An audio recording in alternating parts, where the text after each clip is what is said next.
tri-state region has been built on the backs of rugged men who had dreams of striking it rich on plentiful veins of lead and zinc ore.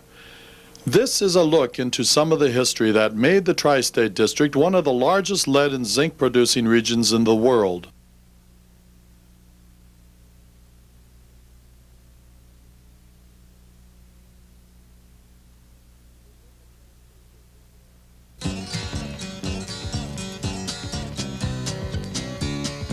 Within the Tri-State District, there are three basic types of ground: hard ground, sheet ground, and soft ground. Well, there was a soft ground, as I mentioned, which initially is what they mined. Then the sheet rock come a little deeper, and then the deep rock that I mentioned that predominated in the later phases in the Pitcher Commerce field. The soft ground I've already pretty well described. It was mostly lead and was above the bedrock. Now the sheet rock was simply a great sheet of more or less solid rock, and it contained veins of ores going through the rock. Now actually it was a low percentage ore. They were lucky to get 5% mineral out of a given body of rock. Hard ground consisted of massive bedrock and was found in the Kansas and Oklahoma portions of the Tri-State District. Sheet ground was found primarily in the Webb City, Puerto Rico, Carterville, Oronogo, and Dunwich regions of the district. It had a reputation for its caving tendencies. Soft ground was shallow and was easily mined using a pick and shovel. Many of the early day mines were operated in this ground type. Soft ground is found in the upper strata of the Earth's crust within the tri-state region.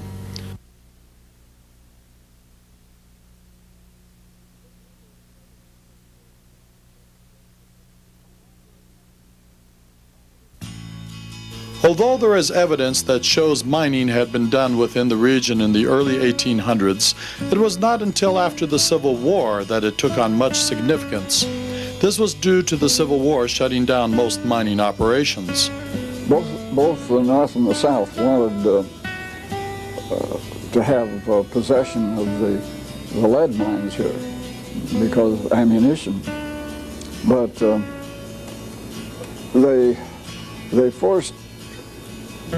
they fought over it, and actually there was very little mining during that period.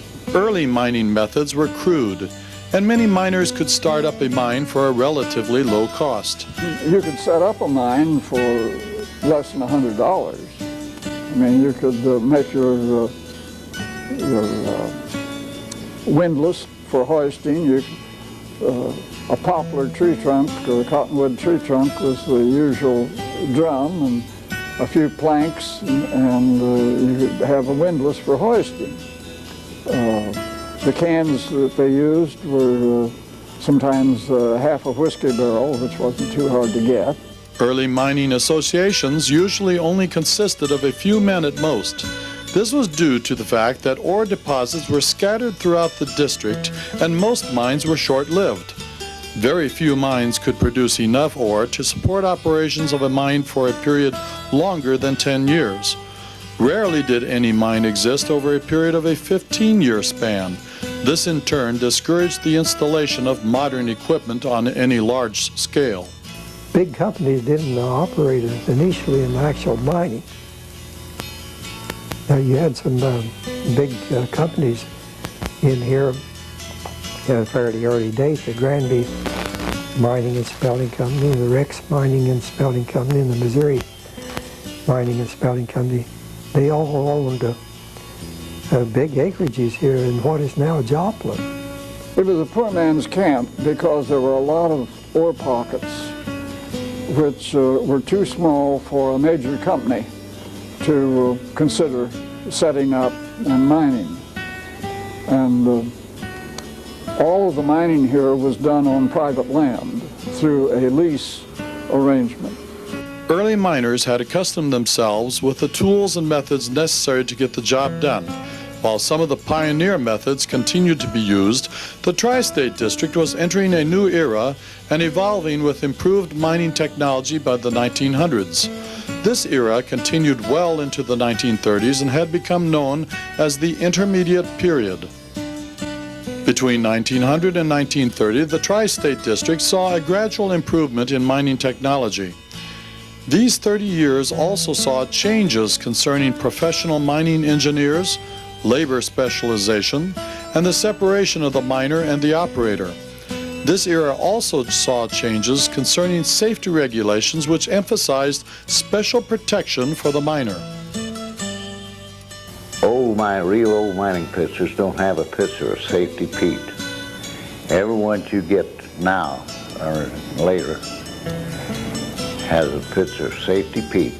They hired a safety engineer to come in this mining territory down the picture. And where the men were drilling to put their powder in, they was eating that dust mister that was hard on their lungs. On the drill, he made them run water through that drill. And then when they put the powder in and blasted that dirt loose, he made them take a hose, water it down so the men didn't get that dust when they was shoveling it into a can. He saved a lot of lives in the mines. If he'd have come in earlier, they wouldn't have been so bad. What happened there was that they become more commercialized. They were mining mostly for zinc at that time. You see, this is a lead and zinc field, and while the early mining was for lead, in the long run it became mostly for zinc. As the long term, there was 6 times as much zinc taken out of these fields as there was lead. By 1926, 15,000 tons of lead and zinc ore was being transported out of the TriState District weekly. This was due in part by improving transportation facilities to both the market and within the district. Electric railways tied the tiny mining camps and the important towns of the TriState District together. This meant that miners could commute to the mines and live in larger communities, thus avoiding the limited facilities of the tiny mining camps. After 1930, modern mining methods and techniques dominated the TriState District. They had found a lot of ore deposits. They'd opened up a lot of mines, but they really didn't do much about it until they had railroad transportation in the area. Mining methods streamlined in the modern period, yet changed relatively little from the previous intermediate period. Large companies dominated the ore production within the district and relied on technical and non-technical factors before opening a mine. Ore reserves after the 1930s were becoming increasingly marginal. Also, competition from lead and zinc fields in the western United States as well as foreign mine operations influenced ore production in the TriState District. The mining process had become highly specialized. By 1940, candles, small lard oil lamps, and carbide mining lamps had been replaced by electric cap lamps powered by small rechargeable batteries. And of course, they began to light the whole mine shafts by that time, 2-string electric wires down there. And a lot of the tools were be electrically driven, you see, where they had been driven by compressed air before. The people that mined here were very innovative, and they developed a lot of things which were used all over the world. Mining here was somewhat more rugged. Another significant improvement during the era was the evolution of the powered drill. One of the things that helped was the use of replaceable bits on the end of your drill rod.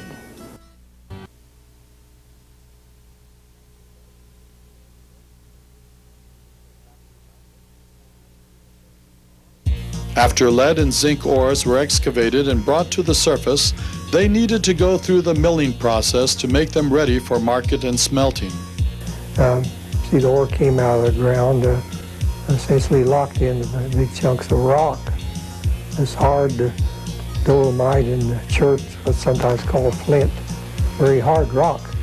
And so it's a matter of knocking those chunks of mineral out of the rock. After milling, lead and zinc ores were considered to be concentrates. Tri-state milling saw an evolution similar to that of mining. In the early period, lead was the only mineral sought after. Zinc blende was discarded because of low market value and transportation problems. Lead would mill easily and was predominant in the upper portion of the strata of the Earth's crust, therefore few problems arose. After you have crushed the ore, you have the problem of separating it. And so the ore dressing for the separation part of it has to do with making use of some of the physical properties of the ore that differ from the physical properties of the waste rock. As mine outputs continued to increase, so too did the milling facilities. The hand jig was one such innovation that increased productivity and allowed miners to handle more and more ore. The jig was used with relatively coarse material, 3/8 to 1/2 inch. The finer size was sand, and this would call for a sludge table or a sand table. As steam power replaced hand labor in mining, milling procedures saw the same changes. Eventually, steam power was replaced with electric power.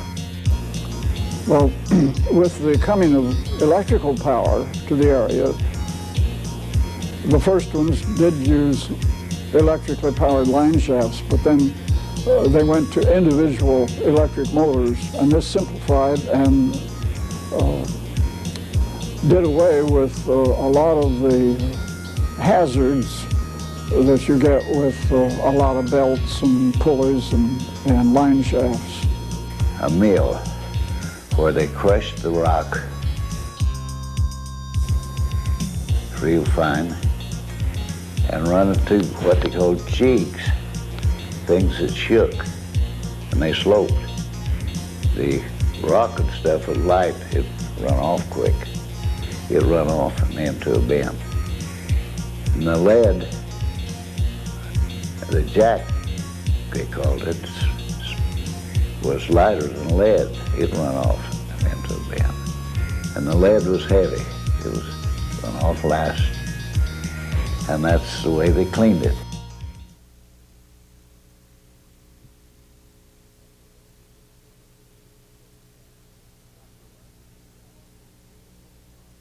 After lead and zinc ore go through the milling process, they needed to be refined and made ready for manufacturing. This refining method is known as smelting. They had to crush it to melt it. And they threw it on top of the furnace where the fire is. And they forced air with gas. And that melted it. And when it got so high in the furnace, they had a plug they pull out one end and the lead run out. And they had molds, 10 molds on a cart on wheels. And you push it, fill one, the molder did, pushed it, filled another, filled 10 of them molds. The smelting of lead and zinc were both done within the TriState District, but for the first 50 years, lead smelting was the most important. As early as 1800, the western smelter, known as the log furnace, was in use in the TriState District. Smelting basically is reducing the sulfide to metal and then getting the metal out. And so the early lead smelters were, many of them were built on the side of a hill so that you would get natural draft. By 1900, gas furnaces were becoming dominant in the district. Zinc smelting was on the rise, and many rubbish heaps, known as chat piles, were reworked due to their great abundance of zinc ore and increased market demand. And there was a great deal of activity taking the old dumps, which had been produced ever since the 90s of the last century, and retreating them, because new methods of recovery had been found since those dumps were made, and you could make a fairly large recovery of metal from them. As a matter of fact, you could make more money on a good dump than you could make on a good mine. In the modern period of the tri-state smelting, the region again went back to smelting primarily lead. Zinc ore was shipped to other regions of the United States. The Eagle Pitcher Mining and Smelting Company became the exclusive ore refinery in the Tri-State District, with lead smelters operating in Joplin, Missouri and Galena, Kansas.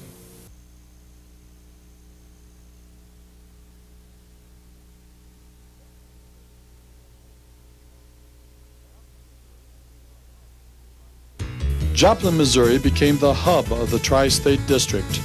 Saturday night was the busiest time of the week. Miners received their pay for the week's work, and they went into town to cash their checks. Banks and stores were open from 8 o'clock until midnight.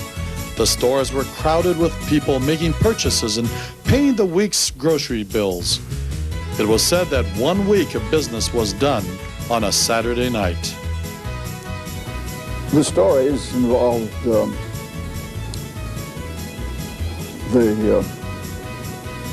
rougher side of life, but a large majority of the miners were good, honest people, church-going. They had families. They lived just a very normal life. We had a lot of saloons. We had a lot of houses of ill fame, and but the majority of the people were very, very good citizens. Law and order in the mining camps posed many problems. The nearest law enforcement agency was in Carthage. To put an end to the problem, the larger mining companies employed deputy sheriffs who had the authority to enforce laws as they were needed. Many of the towns and mining camps' problems were caused due to the mass consumption of whiskey, gambling, and houses of ill repute. For the most part, the tri-state miner was a respectable type of person, and some have even said they were second to none. My personal experience was that my relations with the miners was very good, and I found them to be excellent miners, about the best in the world in many respects. Very few miners had to handle the material that they had to handle.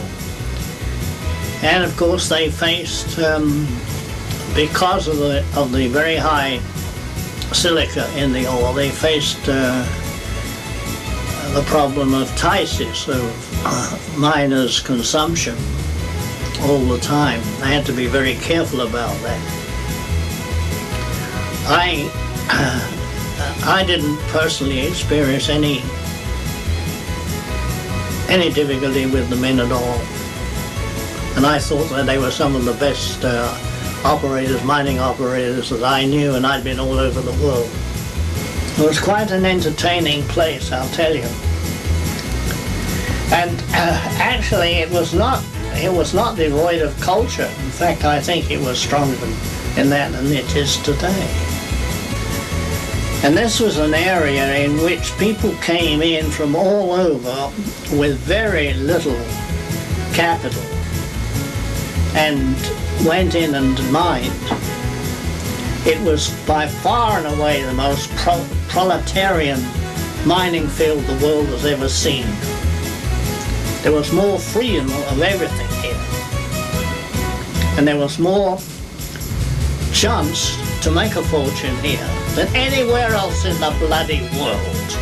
The mass population of the Tri-State District was alluring to many people. One did not have to look far to find a person with a relative working in a tri-state mine. A lot of the miners were actually farmers, and they would go to the mines in the off season, and then they'd go back home. If you, at that time, say in the 1930s, if you roamed around in the hills of Arkansas and southern Missouri and so on. Practically every family had someone who had worked in the mines in the Joplin area. You see, you had a strong rural tradition among these miners. And a lot of those miners that worked for wages were temporary workers. They were itinerant workers. They were actually farmers for the most part. During the slack season, when they need some extra money, they'd come in and work in the mines for a while, you see. They didn't intend to stay around. They'd work for a while and then they'd go back to their farm. This is not to say that the Tri-State miner was not a friendly man. He was always willing to help out a person in need. Well, the thing I liked about back in them days, and the Galena people, they were all friendly. If you needed help, somebody's going to help you.